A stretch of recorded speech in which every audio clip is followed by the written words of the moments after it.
So she pivots on her ball of her foot and swings her whole hips. Like a propeller, the left shoulder pulls back as she throws the right kick. She's not turning then kicking. She's turning and kicking. She's hitting with the shin. The foot goes past the target. Core rotation, low kick 2 inches above the outside of the knee is the sciatic nerve.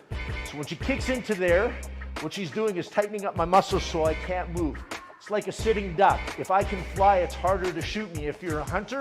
But if I'm stuck on the ground, not moving, it's easier for her to hit me, and at the same time, harder for me to try to track her down. So one of the most important things that we work on with Muay Thai that really helps with all your techniques is core rotation, twisting the core, and proper body mechanics. Proper body mechanics supply the force, the power, and the balance that is required. So on her first punch with the jab, there is no core rotation. All she's doing is she's getting her power from actually stepping in and using her body weight. But when she throws her right hand, her left leg will take a short step and she pivots her core. Her core rotates, almost like throwing a ball, except the hand doesn't come over. Comes straight through, straight through. One more. Same, right after that right hand is the follow-up to a left hook. Again, really, really important core rotation. So it's the transference of weight from side to side. Other than a jab, the punching side foot is going to pivot. So she pivots the right, pivots the left. Good.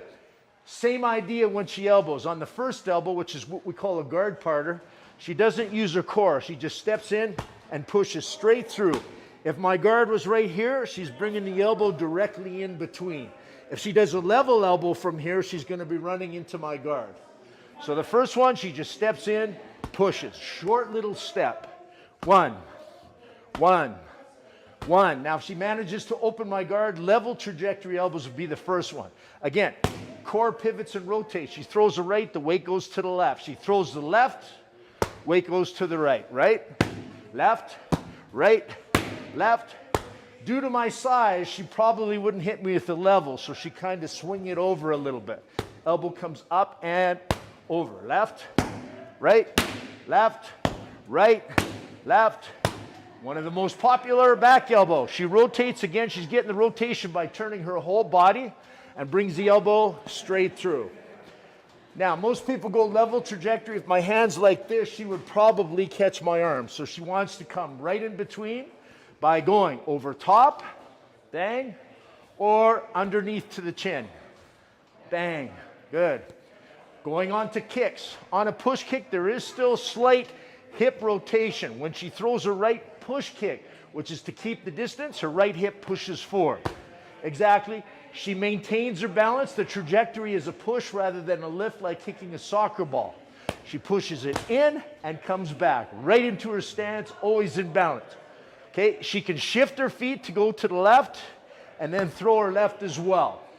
Or if I come charging in, she can use either leg. She'll start with her right leg to intercept me, or her left leg as if I get closer, just to keep that gap between us. Notice that she's always in balance and recovers. Core rotation, low kick 2 inches above the outside of the knee is the sciatic nerve. So when she kicks into there, what she's doing is tightening up my muscles so I can't move. It's like a sitting duck. If I can fly, it's harder to shoot me if you're a hunter. But if I'm stuck on the ground, not moving, it's easier for her to hit me, and at the same time, harder for me to try to track her down. So she pivots on her ball of her foot and swings her whole hips. Like a propeller, the left shoulder pulls back as she throws the right kick. She's not turning then kicking. She's turning and kicking. She's hitting with the shin. The foot goes past the target. Same principle to the body. She again gets her foot to go past. She drives the shin through. Boom. Okay? She's not just kicking and flicking it off and dropping it down. She's trying to uproot my body weight. Now, because I'm bigger, what's going to happen is when she hits, my size, my mass is going to eventually stop her kick, but she can still get lots of force. Slam. Good. One more. Slam. Good. And then, of course, the same thing up towards the head, bringing it up nice and high. Low kick to the head. Oh, low kick to the head. And knees. Natural tendency on a knee is just to keep your spine straight and live straight up and down. The problem with that is we got to be close. The second problem with that is you're most likely going to hit them in the groin. We wear steel cups when we fight. She doesn't lift straight up. Unless she has my head and she wants to drive the knee to my head, she can't lean back because then my body will get in the way. When she knees, it's almost like a teep. She's driving through and pushing through my body. In, elbow, knee, oh, elbow, good, knee, oh.